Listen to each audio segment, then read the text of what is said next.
So today we will continue reading chapter 3 of the Foundation of Buddhism on the subject of the Four Truths. Right? I think last week we might just finished on the page 66, right? Or 66, 64. 64, sorry. 64, just now I said 64. And I think before we going through, the next paragraph or what, just we have a little review on.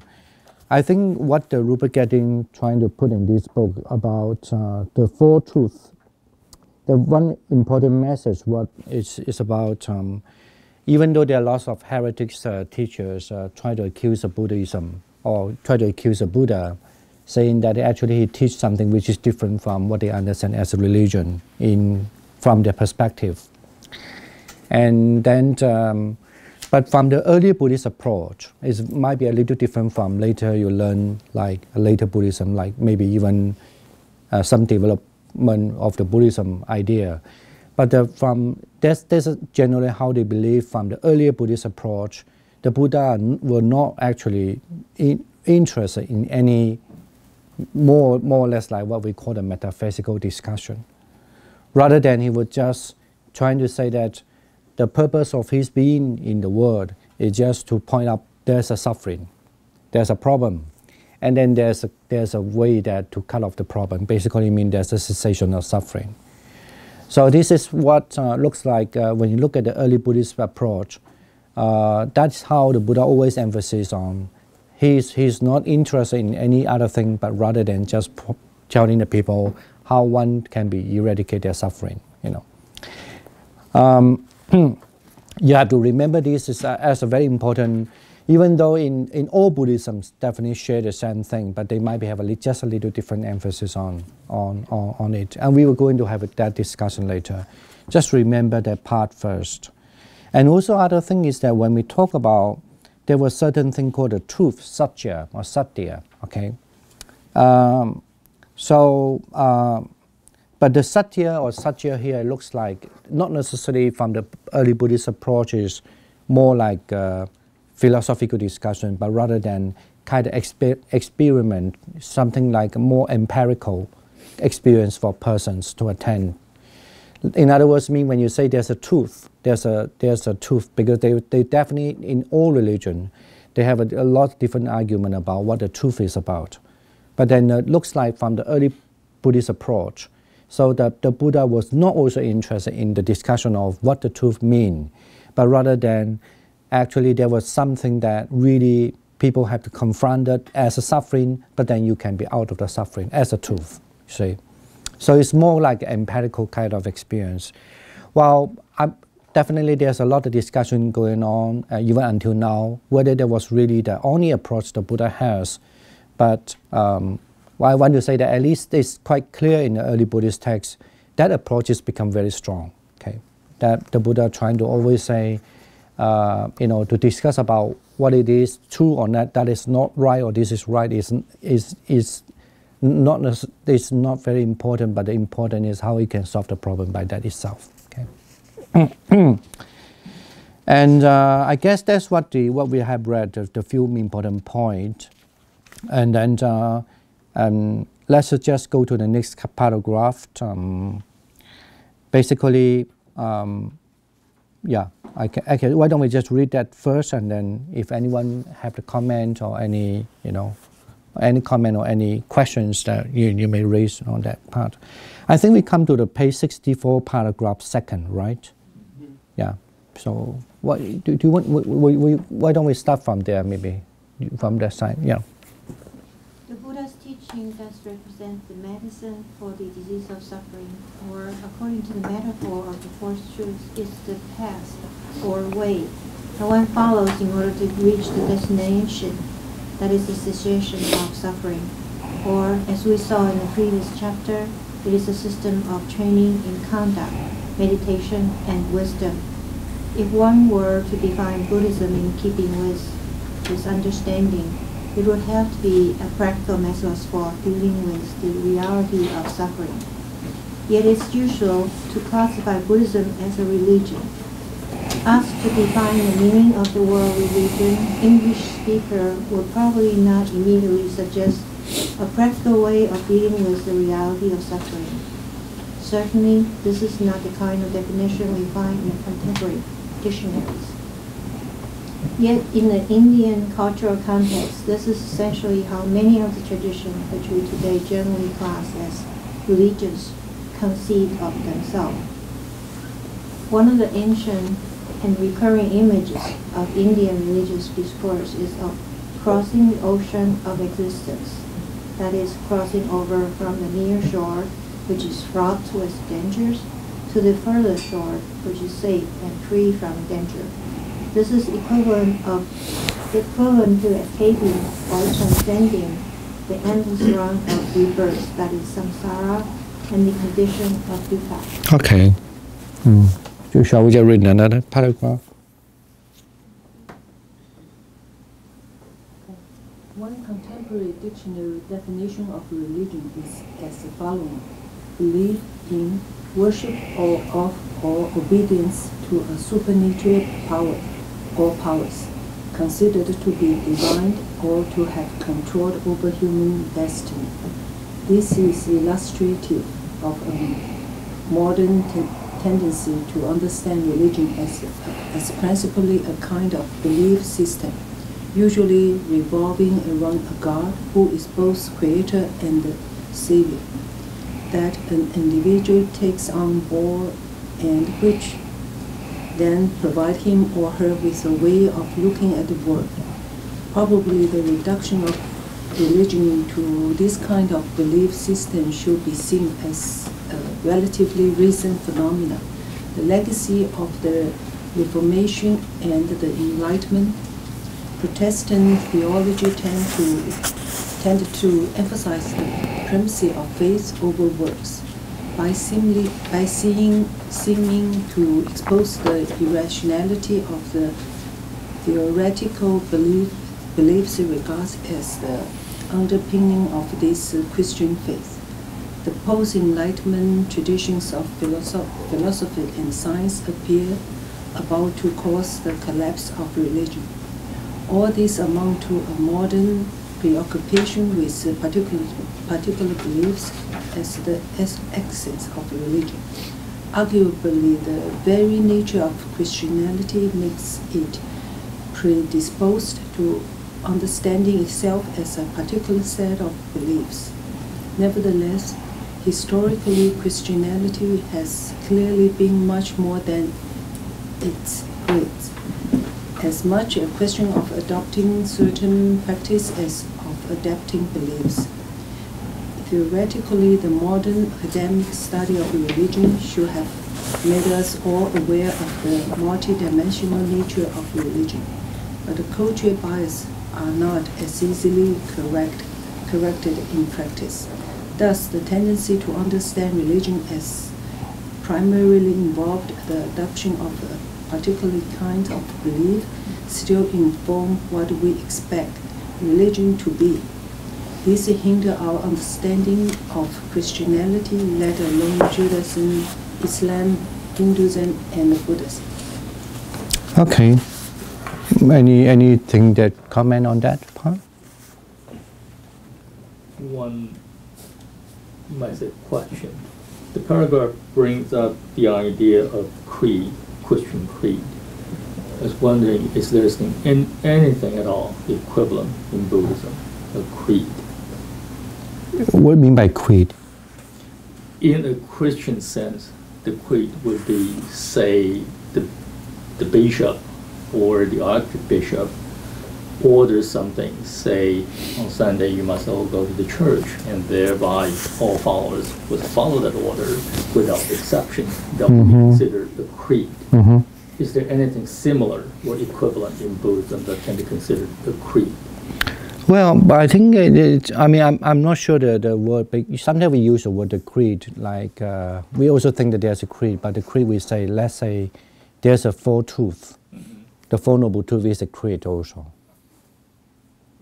but the creed is not necessarily just. I don't know. This is how maybe you and I different to understand the term creed. We understand the creed. It's in Chinese called 信条嘛，戒条. But usually the creed can be like, say, if we say that noble effort party. Now let's say there is noble effort path for people who really. We do have a creed. The creed is more like the Four Noble Truths is a creed. There's one truth. The truth was a Four Noble Truths like that. Yeah. There's a different definition of problem. Yes. Yeah. Okay.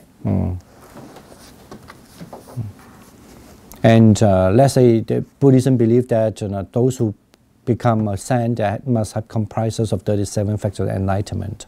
It's also a creed, right? It really is quite different notion. Yeah. Okay. But I'm not sure whether everybody agree with that. But anyway, I don't know. Because I know that in sometimes people tend to understand a creed like more, if we put it in the Buddhist way, more like a morality aspect. When I say morality, I mean more like a conduct aspect, like not to kill. I think there is also a creed from Buddhism, I guess. Yeah. Got it. Yeah. Okay. Because I think this is just definitely for the paragraph what we have just read is it's mostly for when you are kind of like in the West country that you have this Christianity as your background, so it might be just bring up some ideas about what the definition of religion in some way, and also even actually evangelical might have a different way of thinking. When you say a theology, it only have to just kind of like the faith as the main thing. But I think he wanted to also say when you study the theology, but that's not necessarily true all the time. Even in as a Christian in the history of the Christian too. Even though theology are trying to say no, that's only the faith, only exists without the faith. There's no Christianity, something like that. But it's but whatever. However, people argue about that. It looks like there's no kind of like at least that he has to say there's a tendency to understand religion as a primarily involved in adoption of particular kinds of belief, So I guess that's what maybe is one way of defining generally understanding religion. Even though the word religion in usually the original word religious mean, I guess some people know is more like you have the center of the God is mean by religion. But then, but if you look at in Asia, like in India per se, actually, even though you could say in Indian religion, they have a lot of gods exist, what we call the pantheistic kind of religious ideas over there. But still, Indian always understand religion. That we don't have the term religion, but they understand the term as kind of like, but usually called a darshana, means a wisdom, kind of you understand something as a wisdom. Or here, you could say that just is a kind of religious represent as a kind of you can be out of the danger of this shore, but you go to other shore of the place that safe out from the danger. So that's how you could see even the religion, the concept of religion will be very different from country to country, or you could say. Okay. That's the reason why a lot of people argue even nowadays, like Buddhism is a religion or not. Like I'm sure that a lot of people who used to come to temple, they will never have this question about whether Buddhism is a religion or not. But then you have to think about when the people started to learn Buddhism, they find the Buddhist teachings completely different from what they understand as a religion in some way. Then they always, kind of question whether Buddhism as a religion. So, but now, in a way, yes, because depends on how to define religion, right? So that's but then in other words, it's very clear that the Buddhist understanding of religion definitely is not from what the Christianity and Judaism and so forth, the way they understand they are. Okay. All right. Let's just read the next paragraph. So still we have going to talk about religion. Yes. I'm not concerned here to pronounce on a question that is sometimes asked of Buddhism. Is this a religion? Obviously, it depends on how one defines a religion. What is certain, however, is that Buddhism does not involve its belief in a creative God who has control over human destiny, nor that it seeks to define itself by reference to a creed. As Edward Combs has pointed out, it took over 2,000 years and a couple of Western converts to Buddhism to provide it with a creed. On the other hand, Buddhism views activity that will be generally understood as religious, such as devotional practice and the ritual, as a legitimate, useful, and even essential part of the practice and the training that lead to cessation of suffering. Okay, thank you. To provide with the creed, okay, yes. Okay. Buddhism regards itself as presenting a system of training in conduct, meditation, and understanding that constitutes a path leading to the cessation of suffering. Everything is to be subordinated to this goal, and in this connection, the Buddha's teachings suggest that preoccupation with certain beliefs and ideas about the ultimate nature of the world and our destiny, in fact, hinders our progress along the path rather than helping it. If we insist on working out exactly what to believe about the world and human destiny before beginning to follow the path of practice, we will never even set out. Okay, I think here, did anyone want to say anything?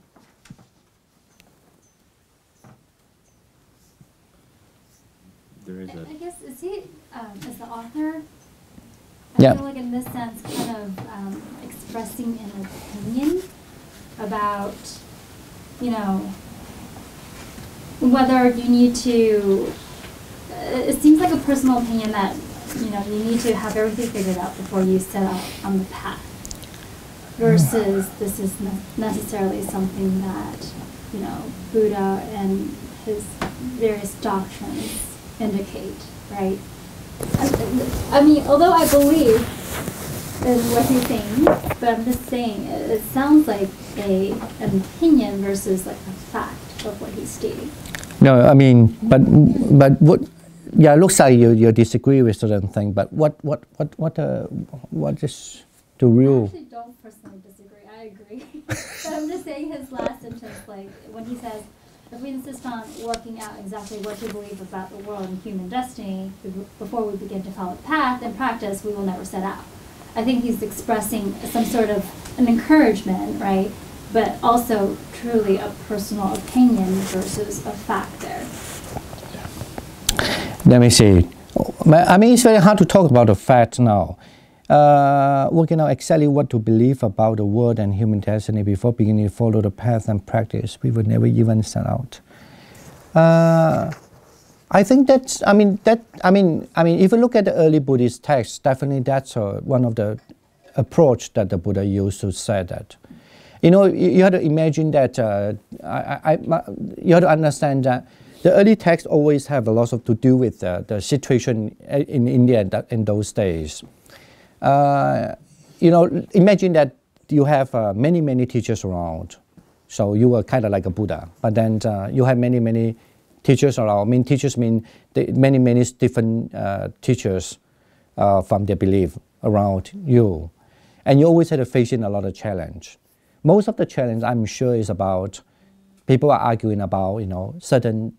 My teacher say this is the truth. Do you agree or not? And you say no, I don't agree. But why you don't agree? So then you have to debate all the time, and you have to understand. There's a book actually I read once. I read it's about Indian people. Actually, Indian people are the people by nature. I mean, of course, this is not true, but this is written by the book, so I have excuse to say that. By nature, they like to argue. They like to debate a lot of things. So, and imagine that you come on that part, and also imagine you actually have the ability. You believe, at least you believe that you can able to cure the people's sickness, kind of like when people have illness. I'm talking illness mean the mental illness, and you are able to let them out of the suffering. But so I guess that might be the Buddha approach from the early Buddhist perspective. You know, that he always thinking that don't talk too much. Why don't you just work it out and see whether it works for you? So I guess that's is very clear. Even there were many incidents that sometimes they have definitely. It doesn't mean that the debate will never go on. Still, sometimes people question the Buddha, and Buddha will answer the certain question, right? But when they become obsessed with the question already, and the Buddha would just stop saying anything because he knew that that person are not necessarily listening to what not necessarily having a discussion. They just want to insist their point is right, right? If that become a kind of a strong inclination to believe themselves are true in what they believe in, so I mean there's no point to discuss as well. So then the Buddha was also quiet at that time. So and later on, even then the Ananda was surprised, saying that you knew the answer. Why didn't you answer? Why didn't you just give that person an answer? The Buddha say, when the person have the mind was thinking that was the only right answer, there's no way to talk to that person. So I guess that definitely is one of the approach very different from when you read Mahayana text. Mahayana text always trying to say, I know other answer, okay? But when you read at the early Buddhist text, the approach is always the Buddha sometimes just quiet, do not want to answer. Or sometimes he will say, you got to think about it. If you want to follow it, then you just see whether you have to look, you have to go and try and see for yourself, So maybe if you have a chance to read more early texts, you do find there's inclination of that kind of approach. But it's the same thing when you read the Mahayana text, they have an inclination to say that I can answer everything. So it's very different approach from the two, okay?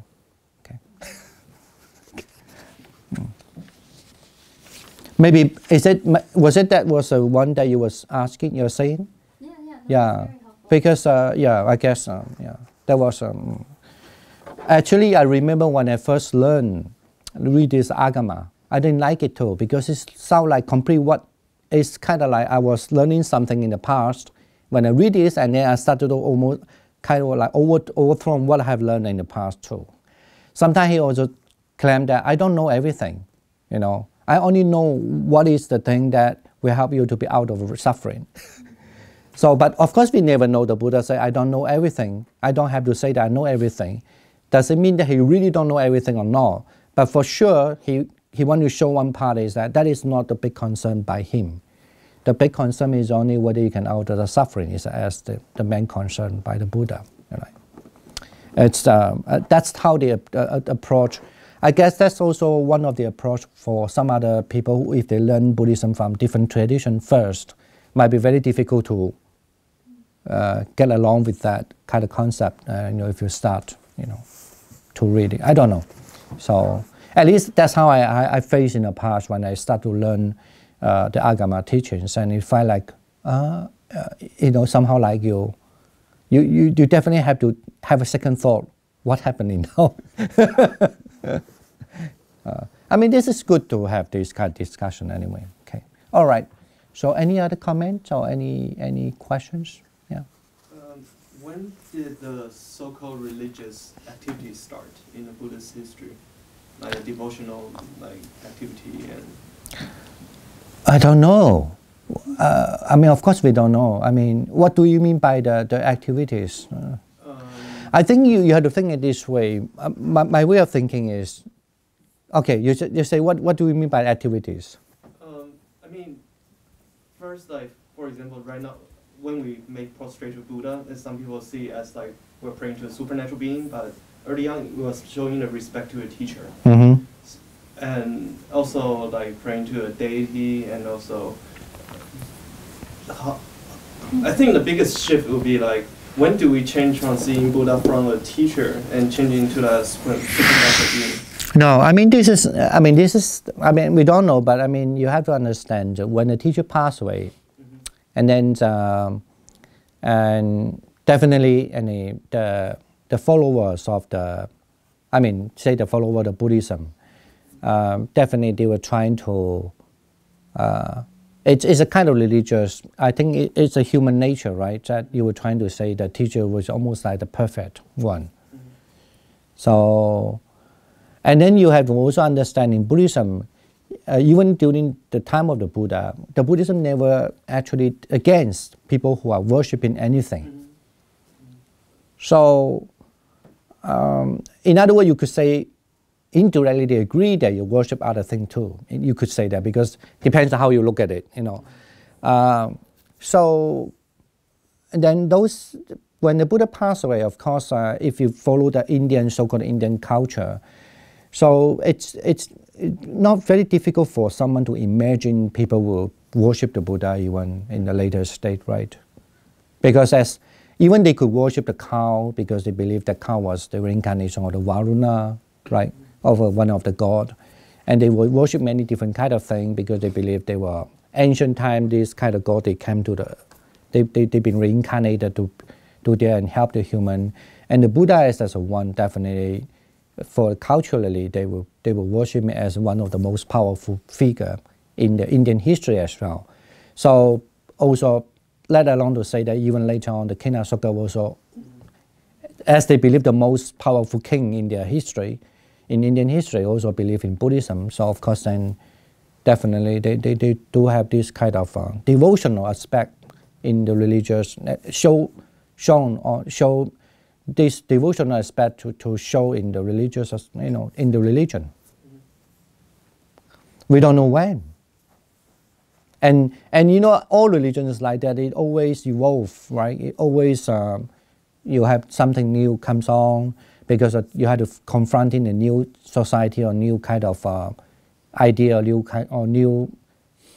or what we say, the new society or new political whatever. So, right. And I think you might be also pointing to something of like where today we may do certain things out of rituals. Just because, for example, Chu Ishu, you know, based on a lunar calendar, every 7th or 15th day you observe vegetarianism because it's seen as like good luck, right?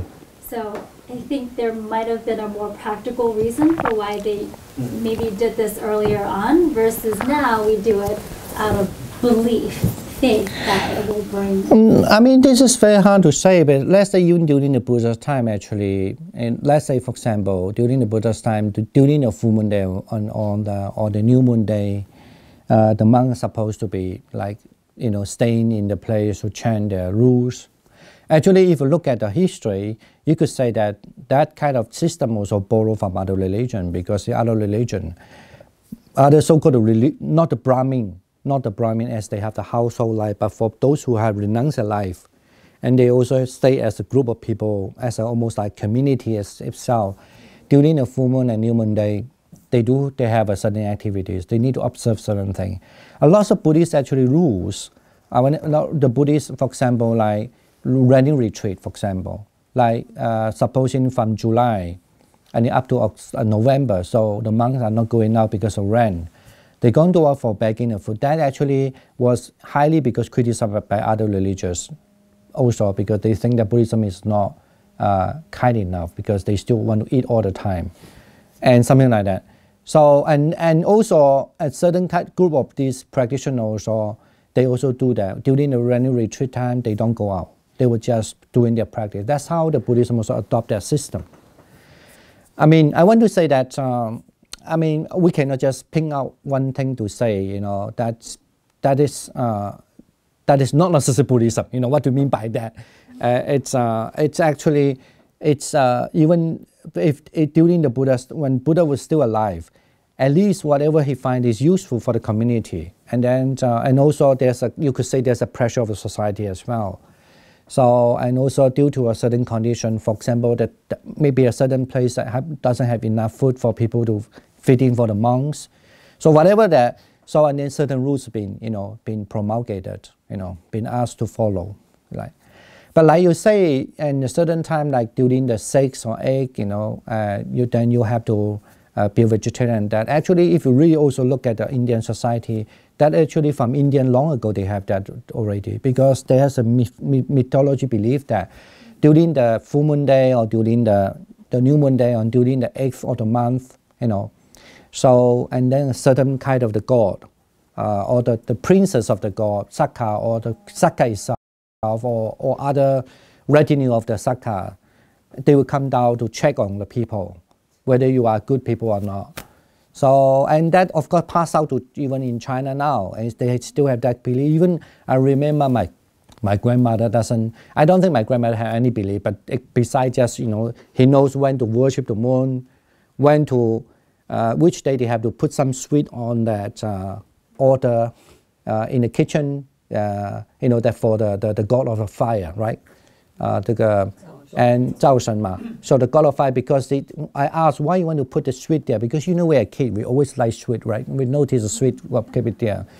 And he said you need to have the sweet for them to shut the mouth, so that they will say the good thing about your family.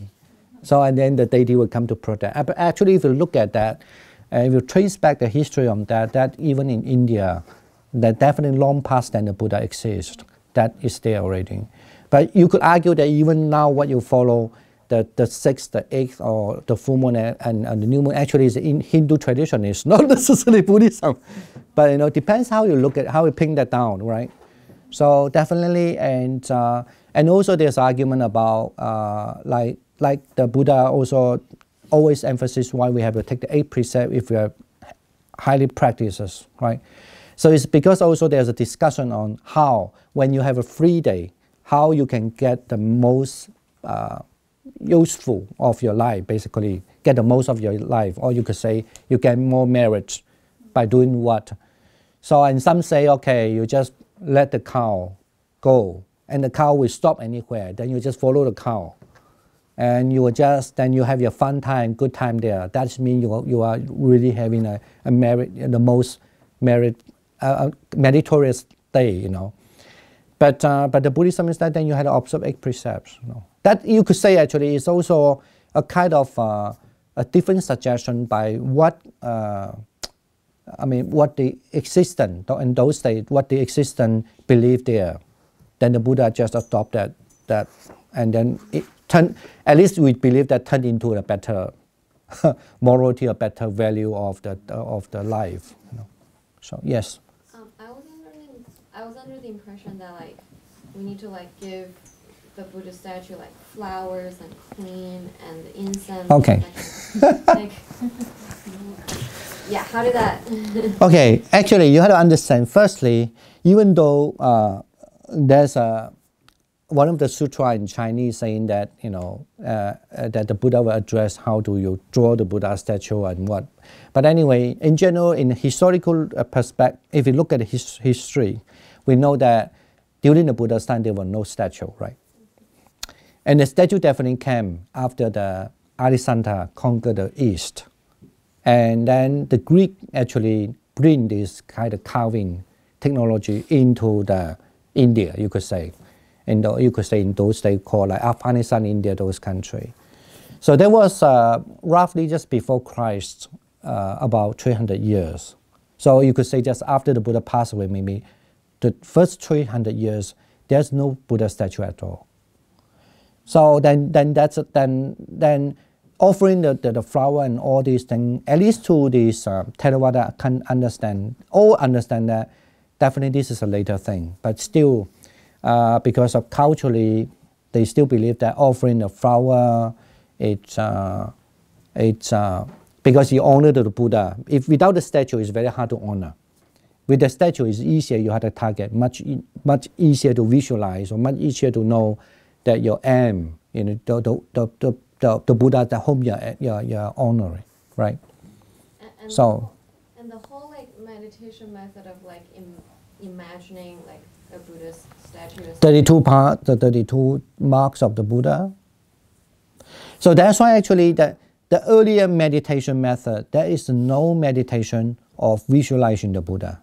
Okay, but but they do have understand the 32 parts of the marks of the Buddha.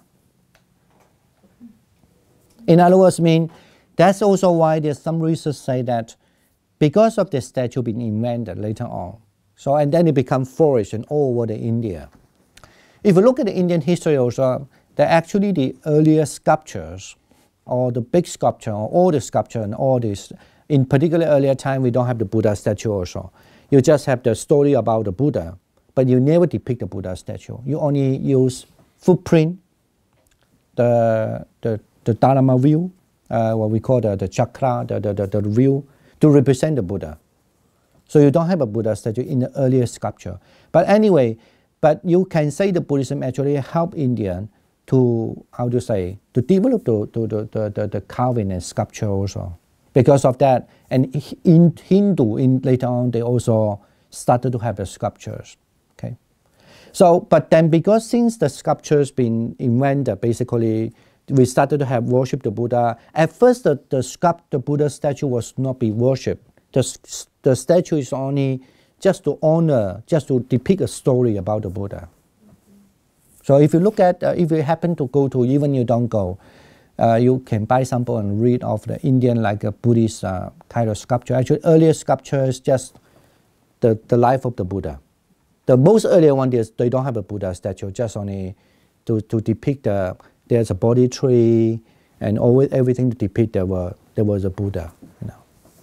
But when the statue was invented, it said that actually they influenced the meditation technique also. So I just think it's an interesting idea that like the Buddha taught his students to meditate on his 32 like characters of his works.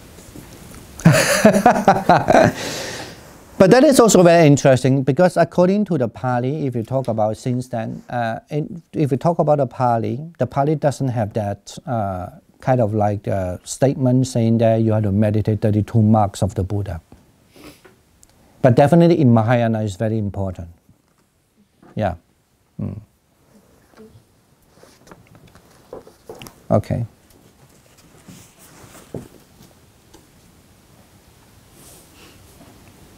All right, and the next one, an important incident. Yeah. An important incident is related in the Kula Malung. Chula. Kula. No, Q. Chu. Pronounce it Chu. Chula. Chula. Chu. Chu. Chula. Chula. Yeah. Chula Malunkhya Sutta. Short discourse on Malunkhya. And concerns 10 matters that are unexplained or undetermined by the Buddha. These 10 undetermined questions are as follows. 1. Is the world eternal? Or 2. Is it not eternal?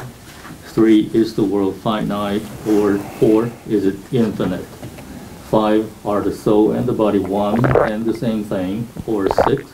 Is the soul one thing and the body another? 7. After death, does the Tathagata, that is, the Buddha or Arhat, exist? Or 8, does he not exist? Or 9, does he both exist or not exist? Or 10, does he neither exist nor not exist? One evening, it seems the monk Malunkhya Buddha felt that he had been patient with the Buddha long enough. Malunkhya Buddha went to the Buddha and declared that unless he answered these questions or straightforwardly stated that the reason he did not answer them was because he did not know the answers, he would abandon his training under the Buddha. The Buddha responded by asking Malunkhya Buddha a question. Had he ever said to Malunkhya Buddha that he should come and practice the spiritual life with him? And he would explain to him whether or not the world was eternal. Malunkhya Buddha confessed that he had not. The Buddha then suggested that whoever declared that he would not practice the spiritual life with the Buddha until he had explained these questions would certainly die without the Buddha having explained them. He then related the story of a man struck by an arrow. Do we need to continue? Yeah. It is as if there were a man struck by an arrow that was smeared thickly with poison. His friends and companions, his family and relatives would summon a doctor to see to the arrow. And the man might say, I will not draw out this arrow as long as I do not know whether the man by whom I was struck was a Brahman, a Sattira, a Vaisya, or a Sudra. As long as I do not know this name or his family, whether he was tall, short, or of medium height. That man would not discover these things, but that man would die. Okay, thank you. Okay.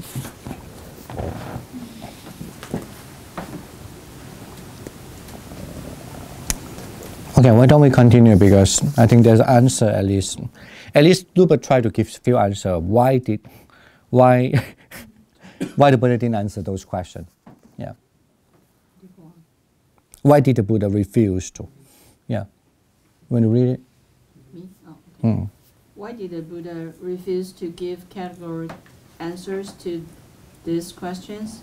It has been claimed by some modern scholars that the Buddha was simply not interested in metaphysical questions and that he wished to leave these matters open. Mm-hmm. Such an interpretation seems to miss the point. The Buddha's refusal to answer has a philosophical, more sophisticated and subtle basis.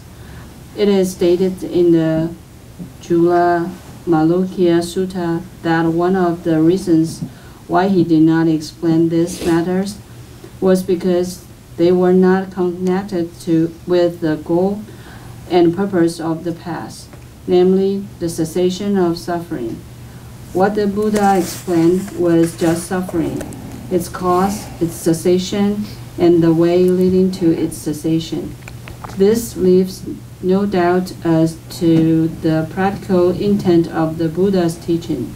But what precisely is being said about these questions when it is declared that their explanation does not conduce to the cessation of suffering?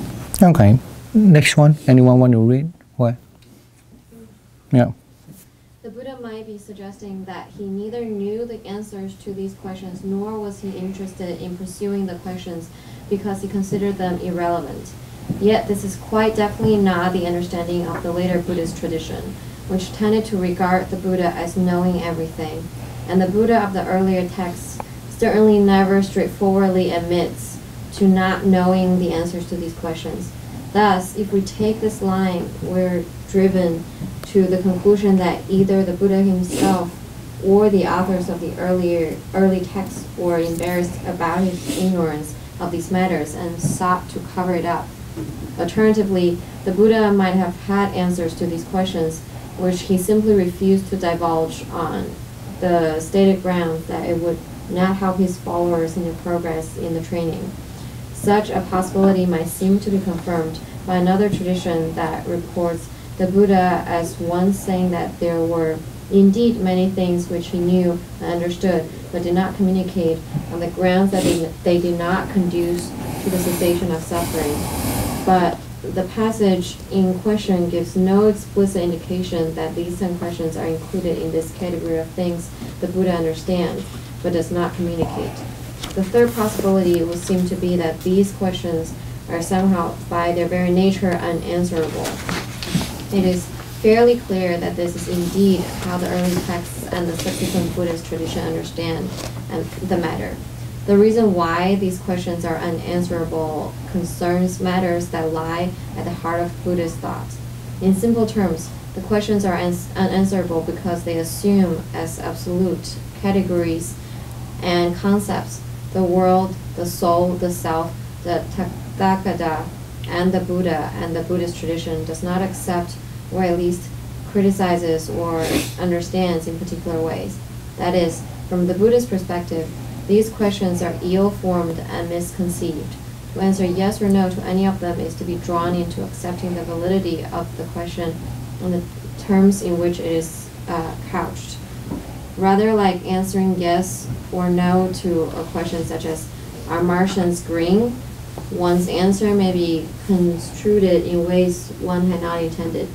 Thus, the Buddha tells the insistent Malunkyaputta that whichever one of these views he might embrace, the real work remains.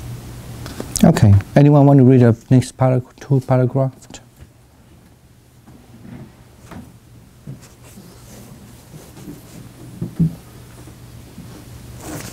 No? Yeah. They will get passed to you. Okay, sure. It is not the case that one would live the spiritual life by virtue of holding the view that the world is eternal, nor is it the case that one would live the spiritual life by virtue of holding the view that the world is not eternal. whether one holds the view that the world is eternal, or whether one holds the view that the world is not eternal, there is still birth, aging, death, grief, despair, pain, and unhappiness, whose destruction here and now I declare. Yeah, the next one, yeah. In fact, such views about the ultimate nature of the world are, from the Buddhist perspective, the expression of a mental grasping which is but one manifestation of that insatiable thirst or craving which Buddhist thought regards as the condition for arising of suffering, and to which we will now turn. Okay, thank you. All right, any comment? Question. The term arahat, does it mean an enlightened person? Yeah, it's And the term Buddha also means an enlightened person. Yeah. Like they mean the same thing in Indian language before the Buddha became the Buddha? No, when usually it's understanding like that. The term arahat, it means somebody who cut off the reincarnation. So it means an enlightened being, right? And then Buddha also, someone who also been awakened. But the Buddha also has a name called arahat, because the Buddha must have the quality of cut off the reincarnation. It means an arahat, right? So, but then, but you can say that, when you learn Buddhism, you can say that an arahat cannot be a Buddha, but the Buddha can be arahat. Get it now? Yeah. Okay. And another question is, like, I guess here, it really, like you said, like the Buddha, his concern is just about the teaching of suffering. We don't know if he knows everything. He may or may not know everything. But being the enlightened one is the highest form someone can achieve. Like, I'm just wondering if there is any beings that can know everything, like if it's not the Buddha, or maybe it is the Buddha, but like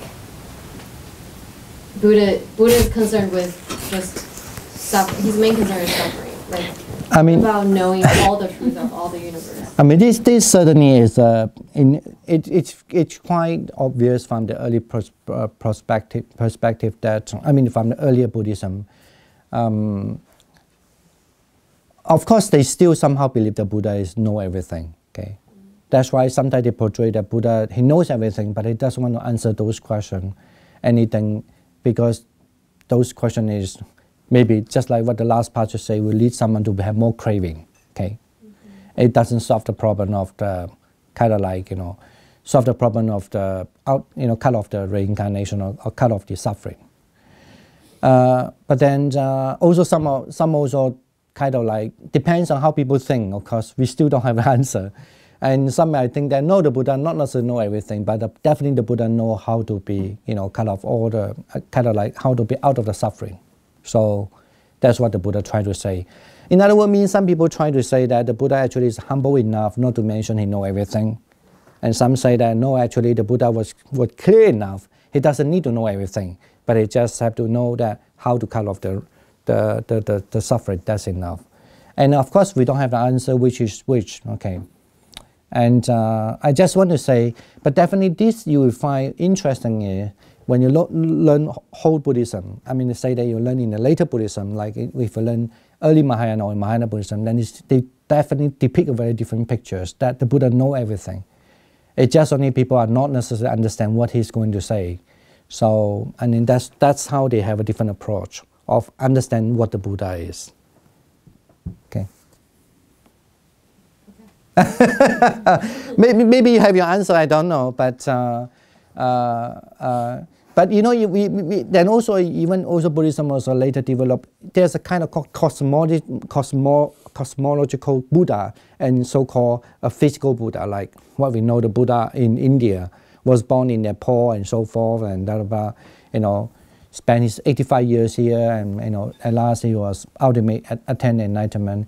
And that's why in the Mahayana have a different approach saying that. So this is just one part of the Buddha. Actually, another part of Buddha is called the cosmotic kind of Buddha. So, and definitely the cosmotic Buddha is like, you know, the divine God, somehow like that. He knows everything. So, but it's okay. That's why that's the foundation of Buddhism. But these all agree in the early Buddhism. That's what the Buddha approach about, you know, at that time, normally. So that's how the approach is. He didn't claim that he knows everything. On the contrary, actually, there were lots of texts. Funny part is, he also kind of like ridiculed some other teacher. There was one other teacher believed that he has a very powerful divine eyes, and he know everything. Then the Buddha say, if the person can know everything all the time, you know, then how come he just go out for begging the food and he doesn't know it's going to rain? So he was wet and he came back. So then from that approach, you definitely know the Buddha seems like the Buddha. I mean, it depends on how you really read it. You know, the way we read it, like, you know, if you look at if you look at that part, then it seems like Buddha actually never encouraged asking the people to believe that he all the time he knows everything. You know, because he knows maybe the principle, but not necessarily he can exactly calculate now. If I go out, I will be facing this. I will be have all the problem all the time, because the conditionality are so complex, right? So maybe you have a way to know something, but it not necessarily you always can count. You know, kind of like you always, even though you might be very powerful on your fortune teller, for example.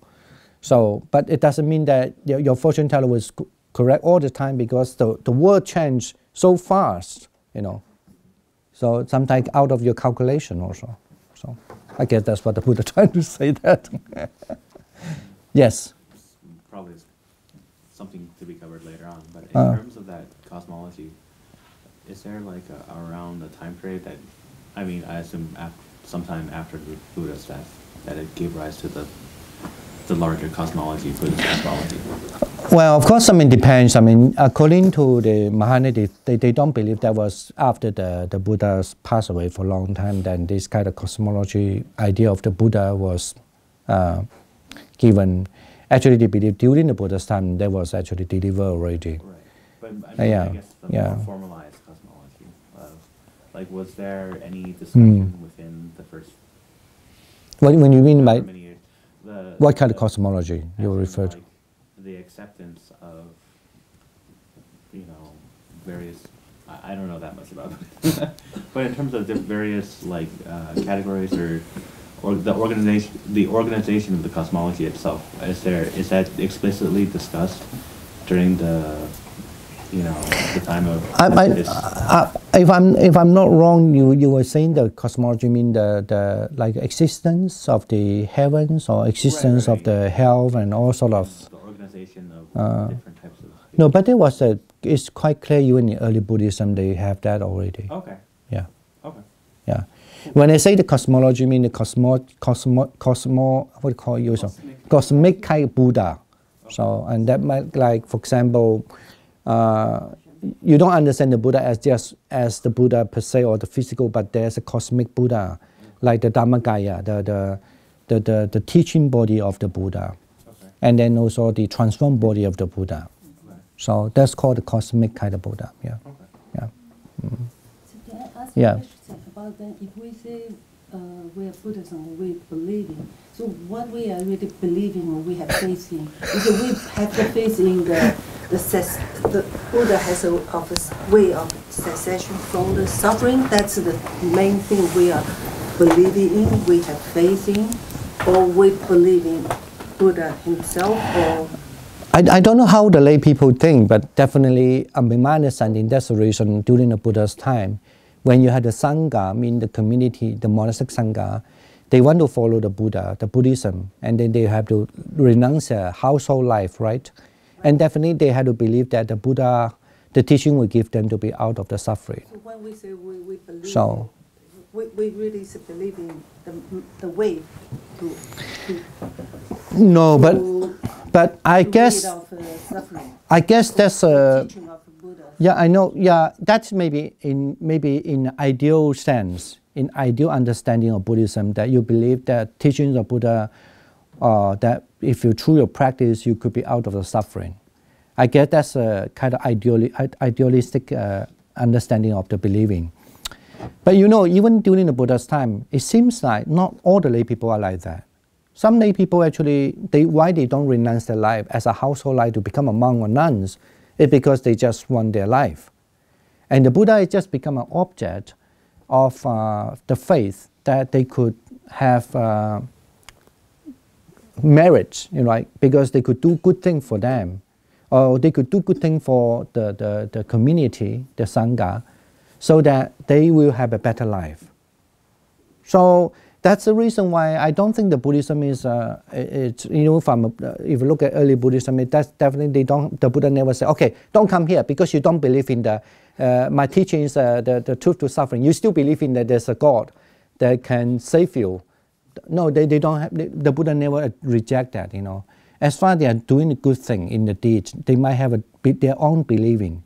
The believing might not be necessarily understood as the best. Why is the best? It's important because according to Buddhist understanding, if you understand the Four Noble Truths or so forth like that, so you suddenly you by itself you will definitely know that nobody can govern you, but it just, you know, basically you will start to through your practice you started to put away all these sort of so-called believing, like they had to worship the God, they have to do that. They would just stop doing that by itself, you know. But you know, do you get the answer somehow?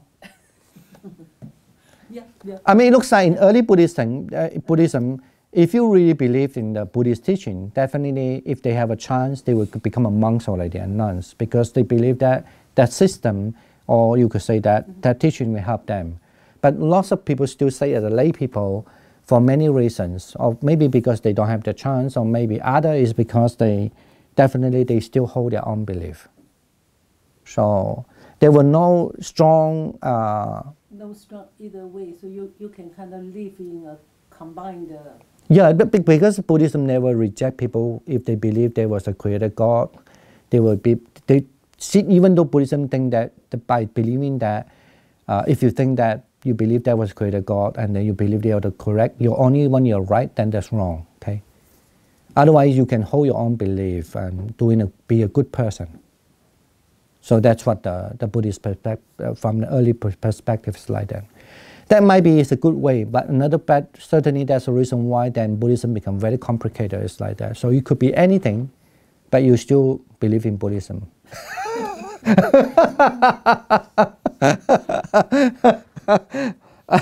and maybe that's a good part to think about it is because of that. So I guess that's why the Buddhist philosophy is very flourish. You have so many different, I think so. But I don't know, it depends how people look at it. Yeah. But I think ultimately for sure the Buddha definitely, if they will ask from an early Buddhist perspective, so if you say that what the Buddha really wished, of course he will say that from the very beginning he said that I only teach the suffering and out of the suffering, the cessation of the suffering, right? Yeah. Any other questions? Any comment? Or I hope that so far you are not disheartened. Or you get more confused? No, it's getting clear as we read. It's getting clear. Okay, good. Right. Okay, why don't we just read one more paragraph? Let me see. I think we can just read one paragraph and we can just sum up this. Where we were. Okay, the Buddha might be suggesting that, right? No, we did that one already. The origin of suffering. Page 68. Oh, okay. Well, then we can have a break now, actually. We have a break for 5 to 10 minutes. If we come back earlier, then we can start. Right? See you later. Okay. The origin of suffering. Okay.